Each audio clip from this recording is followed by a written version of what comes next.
Boker Tov Eliana. Bonjour Daniel. Alors, de qui allons-nous parler ce matin ? Eh bien aujourd'hui, si vous étiez hier soir en Pologne, à Liżansk, c'est-à-dire un peu plus au sud de Lublin, un peu à l'est de Cracovie, eh bien vous aurez assisté, voilà, c'est l'émotion ce matin. Ouais, vous aurez assisté à une grande fête, puisque c'est la Iloula, ou plutôt le Yortzeit, de Rabbi Noam Elimelech de Liżansk, qui est un des rabbanim, des admourim, chassidim les plus connus. Et c'est donc à cette occasion que ce matin, j'ai pensé vous parler de lui. Il s'appelle Elimelech. Et le Noam Elimelech, c'est son livre, exactement. Livre. Alors, Elimelech de Liżansk est né en 1717. Il fait partie de la 3e génération des chassidim. Voilà, donc là, on a une très belle image de son Ohel, de l'endroit où il est enterré. Et un endroit qui a été complètement détruit pendant la guerre, mais ça j'y arriverai un peu plus tard.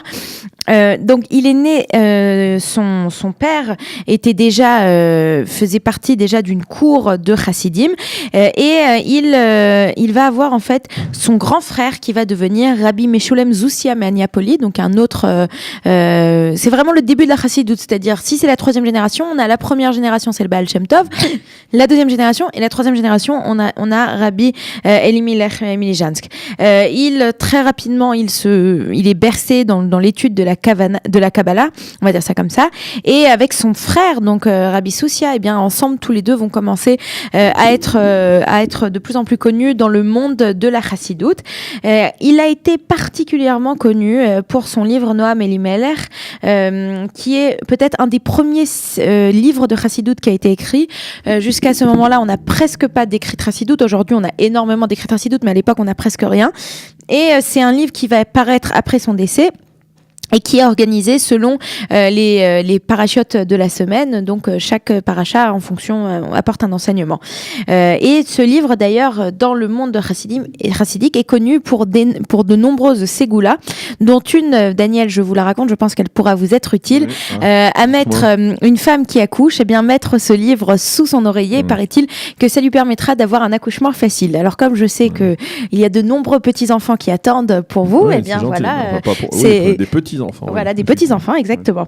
Il a aussi une particularité, le Rav Noam Elimelech, Liżansk, c'est la place du tzaddik, la place du sage, du juste, qui est extrêmement présent. Donc, dans la chassidoute, on croit que le tzaddik est là pour permettre de faire la relation, la connexion avec Dieu, et c'est un principe qui a été extrêmement développé dans sa chassidoute. Il est donc enterré à Liżansk. On peut voir aussi une image de son kever, de sa tombe. On va voir ça dans quelques instants. Et ce que je voulais vous dire aussi, c'est qu'il est connu, pour avoir eu, voilà, c'est sa tombe. Vous voyez, a donné Ponitma ici est enterré à Doninu Rabbeinu Ish Elokim, Rav Rabbi Elimelech et Elazar Lipman, qui a écrit donc le Noam Elimelech, qui est décédé le 21 Adar en 1700. Attendez, là je vais Il est né en 1717. Il est mort en 1787, voilà, à l'âge de 70 ans. Il faut dire aussi, ce qu'il y avait important de dire, c'est que bien entendu, il y a une ségoula à venir sur sa tombe, et on raconte que quand il est décédé, au moment de... exactement Liżansk ? Liżansk, c'est au sud de Lublin. Non, c'est en Pologne. Et lui aussi, il a été une de ses grandes forces, c'est qu'il a énormément développé la chassidoute en Pologne. C'est-à-dire que si la chassidoute a commencé un petit peu plus à l'est, c'est lui qui a été responsable de la ramener vers l'ouest. Et surtout, faut dire qu'à cette époque, la Pologne, c'est presque un des endroits où il y a le plus de juifs dans toute l'Europe, et c'est là où véritablement où ça va être développé. Au moment où il décède, on raconte que Noam Elimelech avait la capacité d'avoir le Ruach HaKodesh, donc l'esprit divin, et il va donner à ses 4 talmidim, ces quatre élèves qui sont des personnalités aussi très connues, chacun une partie de ses capacités exceptionnelles. Au Chosé de Lublin, il va lui donner la capacité des yeux, et donc entre autres le Chosé de Lublin et le voyant de Lublin. Le Maguid Mikožnitz, il va donner la force de son cœur. Le Rabbi Mendil mi Protiokik de Miriminov, il va donner la force de la Neshama. Et enfin, au Rabbi mi Afta, il va donner la force de sa bouche, de ses paroles, de ses lèvres. Voilà, donc c'était... En rapport avec les aftes. Non, pas ça. Bon, d'accord. En forme aujourd'hui, Daniel Haïk. Voilà, tout ça pour dire que c'était le Rav Elimelech Mlijansk, que j'ai juste quand même terminé par le plus important selon moi.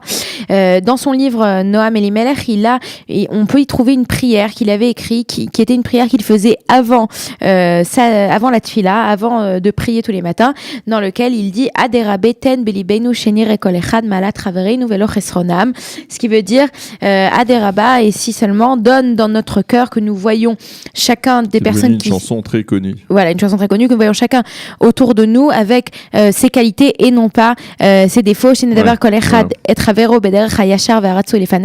comme on fait en ce moment dans la voilà, c'est une bonne idée de se rappeler de ça d'un point de vue politique et que toutes nos... Voilà, la prière et que nous puissions chaque jour voir les gens qui nous entourent seulement avec leurs qualités et pas avec leurs défauts.